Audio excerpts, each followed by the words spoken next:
नमस्कार। इतिहास शब्द की उत्पत्ति दो ग्रीक वर्ड से हुई है, इति और हैस। इति मायने ऐसा हुआ और हैस होना। अब इतिहास को संकलित करने के लिए बहुत सा शोध करना पड़ता है, अतीत को खंगालना पड़ता है। बहुत बड़ा काम है ये और इतिहासकारों को सैल्यूट ऐसा काम करने के लिए। लेकिन जो साहित्यकार रहा करते हैं, साहित्यकार जब उस वक्त का साहित्य सृजन करते हैं तो दर्पण बनते हैं उस वक्त के। इसलिए साहित्यकार भी इतिहासकार ही कहलाते हैं, कहलाए भी जाने चाहिए। अस्तित्व के आज के अंक में आपकी मुलाकात करवाएंगे एक ऐसे ही साहित्यकार से जिन्हें मैं इतिहासकार भी कहूँ तो अतिशयोक्ति नहीं होगी। टी.आर. मगोत्रा सागर सर। मगोत्रा सर, आपका एक्सेलसियर स्टूडियोज में बहुत बहुत स्वागत है। धन्यवाद आपका। जय माता दी। सभी को प्रणाम, सभी श्रोताओं को नमस्कार। आप आकाशवाणी जम्मू से सेवानिवृत्त हुए जी। तो आकाशवाणी में रहते हुए आपने अलग अलग भाषाओं में कार्यक्रम भी प्रसारित किए, उनके इंचार्ज भी रहे। लेकिन आपको इतिहास खंगालने का शौक कब पड़ा? क्योंकि आपकी अधिकतर जो साहित्य यात्रा है उसमें हमें इतिहास के दर्शन होते हैं।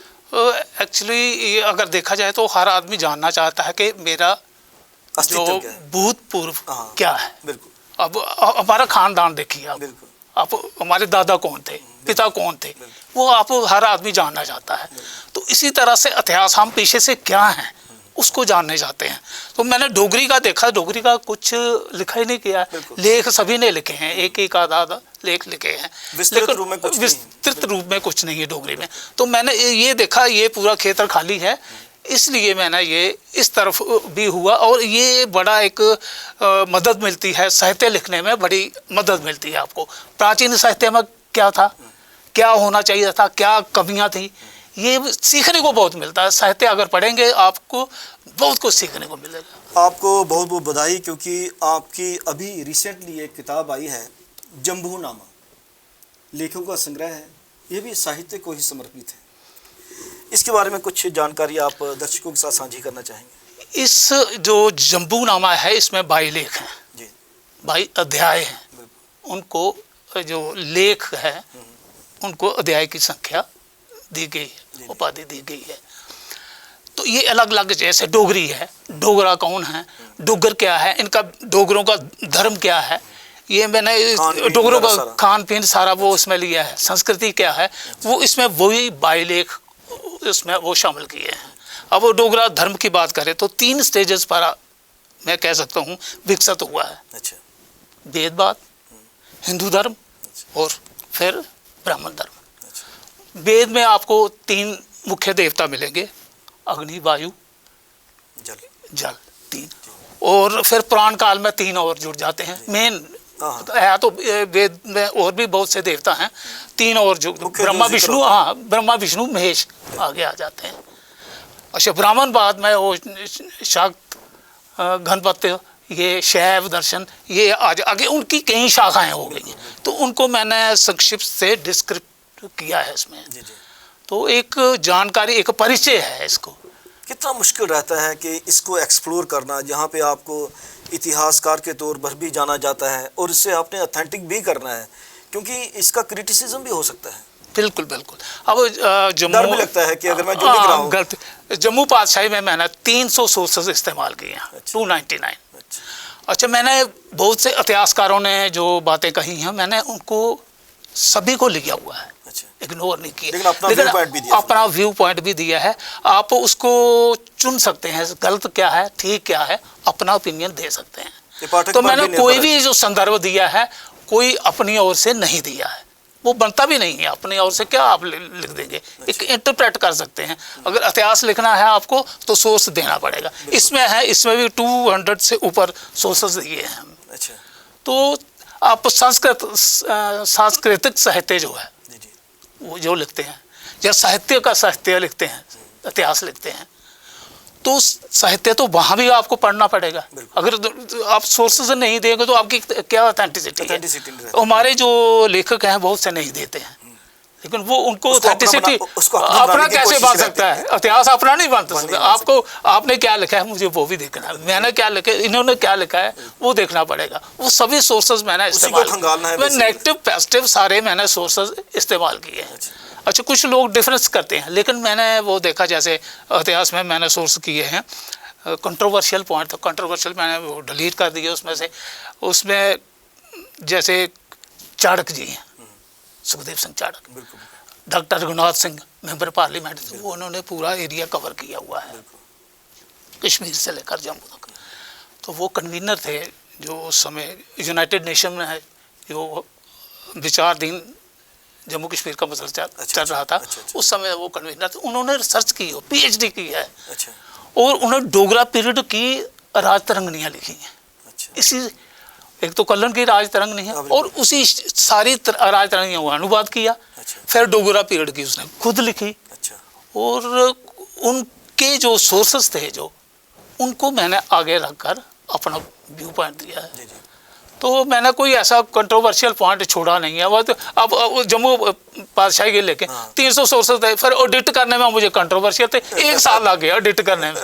तो मैंने सोचा कोई कंट्रोवर्शियल पॉइंट नहीं जाना चाहिए, जो उन्होंने कहे थे मैंने उनको आगे रखा, उनको रेफर किया जाए। ये एक तो लोकल राइटर थे ये अपने सुखदेव सिंह चाणक्य, ML कपूर, इनको मैंने आगे रखा। मैंने कहा ये ऑथेंटिसिटी इनकी भी होनी चाहिए, इनकी भी आगे रखनी चाहिए। जैसे जम्मू विश्वविद्यालय है, डोगरी विभाग है, या कोई भी विभाग हो जिन पे ये दायित्व बनता है कि जो बच्चे PhD कर रहे हैं उन्हें विशेषकर इस तरफ ज़्यादा शोध करने की आवश्यकता है, क्योंकि PhD करने में आमतौर पर 5 वर्ष से अधिक समय लग जाया करता है। लेकिन उनका जो सब्जेक्ट रहता है जिसका वो चुनाव करते हैं वो अजीब सा रहता है। जैसे अगर डोगरी की ही मैं बात करूं तो 2 दशकों का कहानी, 2 दशकों का उपन्यास, बिल्कुल, कविताएं, आधुनिक कविता, नारी विमर्श, उससे ऊपर उठकर भी बहुत कुछ है देने की जरूरत है। मैं कहता हूँ आप साहित्य को पकड़ लीजिए, डोगरा पीरियड में क्या साहित्य लिखा, साहित्य भी आपने पकड़ा है ना, साहित्य आप डोगरा पीरियड का पढ़ लीजिए, पूरा पीरियड एक लिख लीजिए, आपको इतिहास भी आ जाएगा, साहित्य भी आ जाएगा, उसमें पता चल जाएगा, अच्छी बन पाएगी। हाँ, अच्छी चीज़ बन जाएगी। वो उस तरीके से नहीं हुआ है।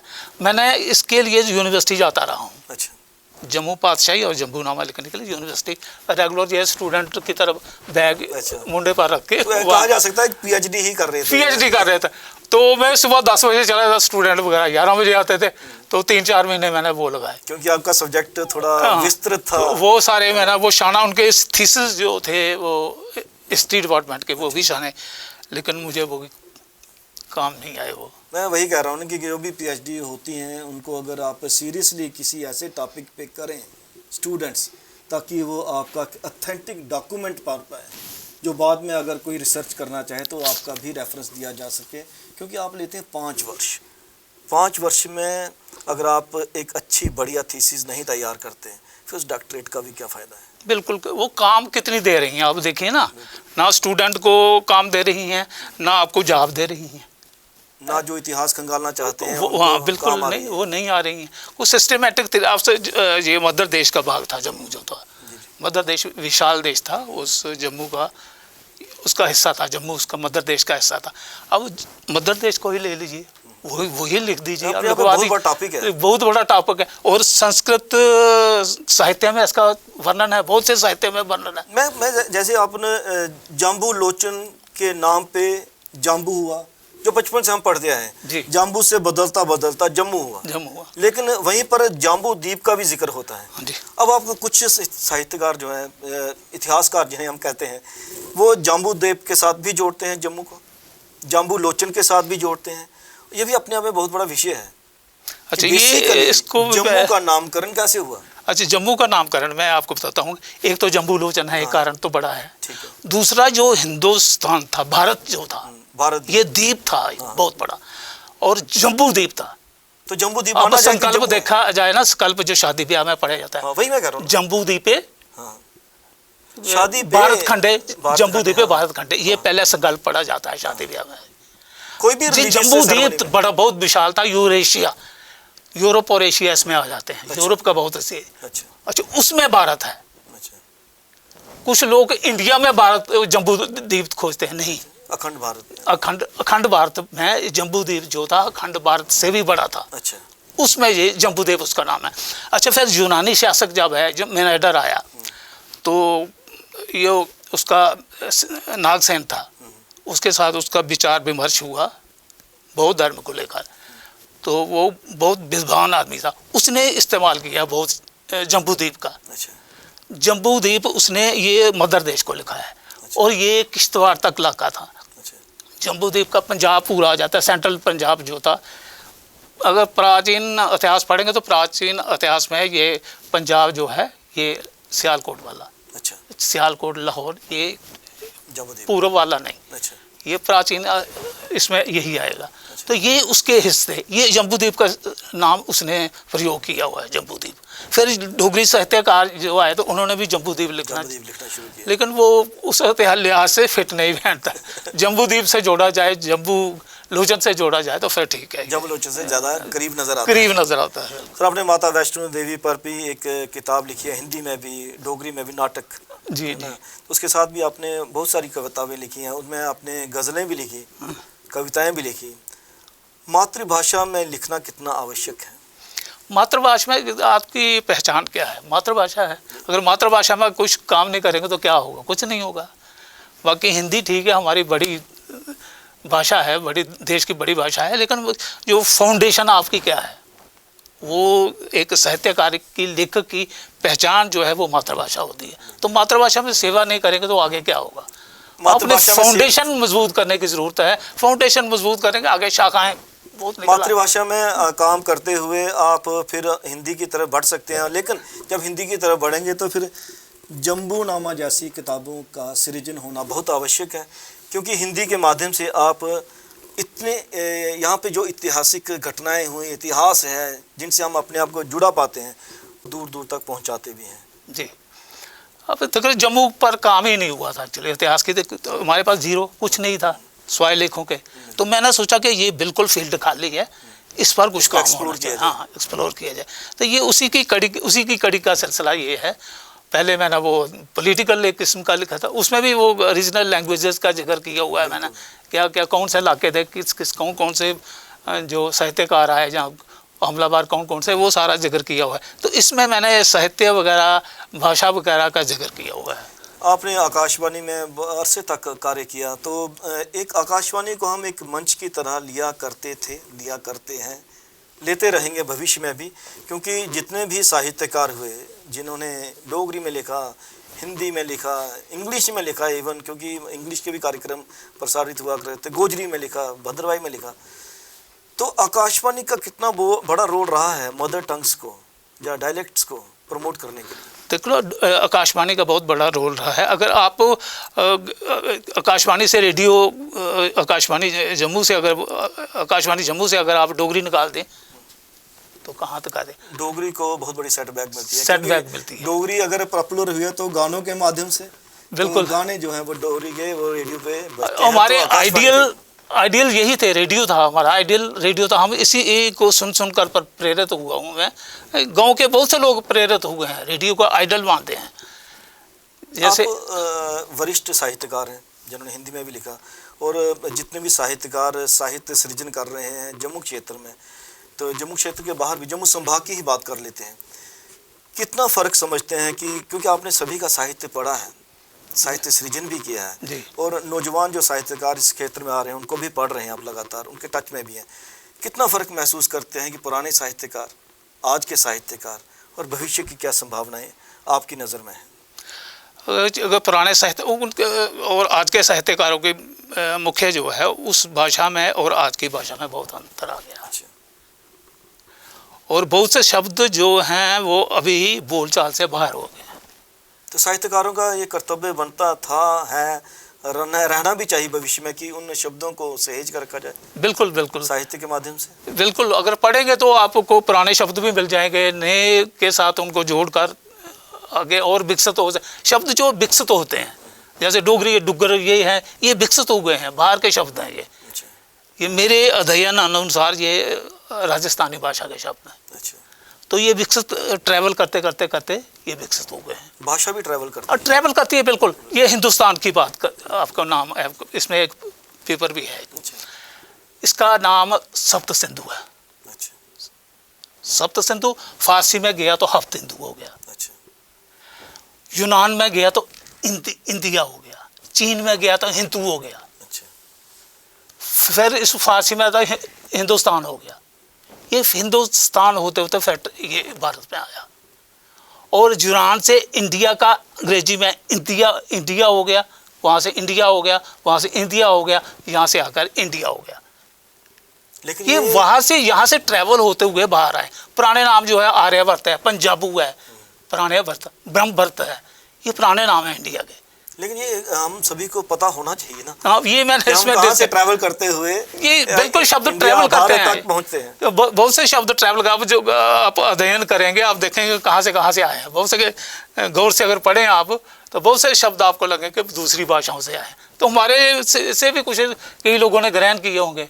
तो ऐसे ही आदान प्रदान चलता है और नए शब्द विकसित होते हैं, बनते हैं, ये ऐसे ही सिलसिला चलता है। सर, साहित्यकारों को कैसे प्रेरित किया जाए कि अच्छा साहित्य रचें? क्योंकि ज़्यादातर जो साहित्यकार आजकल साहित्य रच रहा है तो उसके पीछे एक ही मुद्दा है, अवार्ड्स। साहित्य अकादमी पुरस्कार देती है, लेकिन अगर आपने अच्छा साहित्य रचना है तो उसके गुण दोष पे भी बात होती है। फिर उस रेंज का साहित्य सृजन करने के लिए किस तरह के एफर्ट की ज़रूरत है? पहली बात तो ये है, यहाँ लिटरेरी क्रिटिसिज्म है ही नहीं। बड़ी बात ये है। बहुत बड़ी ड्रॉबैक है साहित्य में।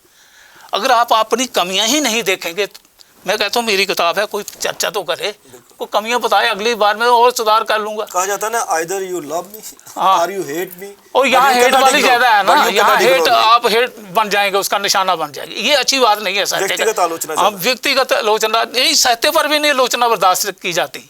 आप करके देखें आप, सही बात है, सलामत नहीं रहे। उस तरह के आलोचकों की कमी है, आलोचकों की भी कमी है, सुनने वालों की कमी है। सुनने वालों की भी कमी है, वो करना भी नहीं चाहते, लड़ाई में कौन पड़े। लेकिन ये अच्छी बात नहीं है, साहित्य के लिए बहुत ज़रूरी है लिटरेरी क्रिटिसिज्म होना चाहिए, अच्छा होना चाहिए, हेल्दी क्रिटिसिज्म होना चाहिए, तभी लैंग्वेज प्रोग्रेस करती है। पाठकों की समस्या आप कहाँ तक देखते हैं? क्योंकि साहित्य तो रचा जा रहा है और आपने इतनी अच्छी किताबें रची हैं जिनका सृजन किया है, वो ऑलमोस्ट डुग्गर प्राचीन साहित्य के दर्पण, डुग्गर प्राचीन साहित्य दे दर्पण, ये डोगरी का है, जम्बूनामा। तो इसको पढ़ने के लिए पाठक भी चाहिए। पाठकों की समस्या आपको लगती है? वो समस्या तो है, इस पर भी कुछ संस्थाएं जो काम कर रही हैं उनको भी कुछ गौर करना चाहिए। अब व्यक्तिगत लेखक क्या कर सकता है? कम्प्लीमेंट्री कॉपी ही दे सकता है, कम्प्लीमेंट्री कॉपी दे सकता है, रिक्वेस्ट ही कर सकता है कि पढ़िएगा। संस्थाएं जो हैं वो सिटी तक सीमित हो गई हैं, तो फील्ड में जो काम होना चाहिए वो नहीं हो रहा। अब लोग पढ़ना भी चाहते हैं, वो उनको पता नहीं कहाँ से मिले।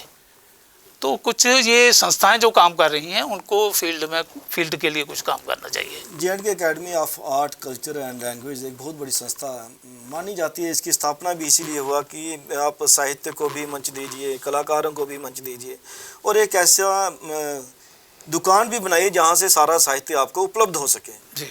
बड़े अफसोस की बात है कि किताब घर जो एकेडमी के बाहर बना हुआ है, एक दुकान है, अक्सर बंद रहती है। बिल्कुल बंद रहती है, खुली भी हो तो किताबें नहीं। मैं जाता हूँ तकरीबन, जहाँ कर देखता हूँ कोई किताब नहीं मिल जाए कि नहीं मिल जाए, लेकिन बंद रहता है। और वहाँ पर अगर खुली भी होगी तो किताबें उपलब्ध नहीं है वहाँ। बिल्कुल बिल्कुल, ये तो समस्या है। ये तो फिर पाठकों की हम समस्या से अगर जूझ रहे हैं तो अधिकारी जो है, यो अकेडमी के अधिकारी, वो भी नहीं देखते इस बात को कि कम से कम दुकान है तो वो खुली रहनी चाहिए। कोई एक आदमी 2 किताबें ही बिक जाएं, बिकेंगी, जरूर बिकेंगी, खुली होगी तो बिकेंगी। और एक तरफ हम बात करते हैं कि पाठकों की समस्या, और पाठकों को बेसिकली डोगरी की किताबें उपलब्ध ही नहीं हो पाती, नहीं हो, जब तक कि लेखक खुद उनको किताब ना उपलब्ध करवाए। जी, यही प्रॉब्लम है, ये एक बहुत बड़ी प्रॉब्लम है। ये इनके डिस्ट्रिक्ट ऑफिस हैं कल्चर अकेडमी के, मेरे ख्याल में बहुत सी जगह इनके डिस्ट्रिक्ट ऑफिस है, ये वहाँ कुछ रखवा दें, होनी चाहिए ना, बुक स्टॉल होने चाहिए, वहाँ रखवा दें, कुछ 10-10 किताबें रखवा दें, 10 डिस्ट्रिक्ट हैं। ये अक्सर पता क्या करते हैं, जैसे कि कोई भी कार्यक्रम अकादमी का अगर बड़े लेवल का हो और बड़े लेवल का उच्च स्तर का चीफ गेस्ट हो, हाई प्रोफाइल, तो बाहर वो पुरानी किताबों की वो एक नुमाइश कर देते हैं। बिल्कुल बिल्कुल, वही किताबें बाद में सेज कर अंदर रखते हैं, फिर नेक्स्ट प्रोग्राम आता है उसी की दोबारा नुमाइश होती है। बिल्कुल बिल्कुल। कोई उनसे पूछे तो सही कि आपकी नुमाइश लगाने से कितनी किताबें बिकती हैं? हाँ जी, तो रेगुलर एक बुक स्टॉल का होना बहुत आवश्यक बहुत बहुत ज़रूरी है, बहुत ज़रूरी है। ये अब नए जो किताबें, नए लेखक, नए पुराने लेखक जो लिख रहे हैं, नई किताब आती है तो वो दुकान पर कहीं उपलब्ध होनी चाहिए। एकेडमी ही कुछ कंसेशन ले ले, कुछ फीस ले ले उसकी, तो वो ये एकेडमी अगर करे तो ये कुछ हो सकता है, एक सेंट्रल पॉइंट बन सकता है जहाँ से किताबें आपको उपलब्ध हो पाती हैं। हाँ, उपलब्ध। उम्मीद करेंगे सर, जो आपने बात की कि पाठकों की समस्या तो है, लेकिन पाठकों को किताबें उपलब्ध भी होनी चाहिए और उसमें एकेडमी का बहुत बड़ा योगदान हो सकता है। आप एक्सेट स्टूडेंट में आपका बहुत बहुत धन्यवाद। धन्यवाद आपका, थैंक यू। अस्तित्व के इस अंक में आपने बातचीत सुनी टी.आर. मगोत्रा सागर जी से। उन्होंने कहा कि किताबें तो बहुत सारी लिखी जा रही हैं, लेकिन पाठकों की समस्या भी अपनी जगह ज्यों की त्यों है, लेकिन पाठकों को किताबें पढ़ने के लिए उपलब्ध भी होनी चाहिए। उसके लिए किसी सेंट्रल पॉइंट पर बुक स्टॉल का होना बहुत आवश्यक है। और जब भी आप इतिहास की बात करें, इतिहास लिखने की कोशिश करें, तो उसे ऑथेंटिक बनाने के लिए रेफरेंसेस का इस्तेमाल ज़रूर करें। कैमरा पर्सन करण सिंह के साथ राजेश्वर सिंह राजू को अब दीजिए इजाज़त। नमस्कार।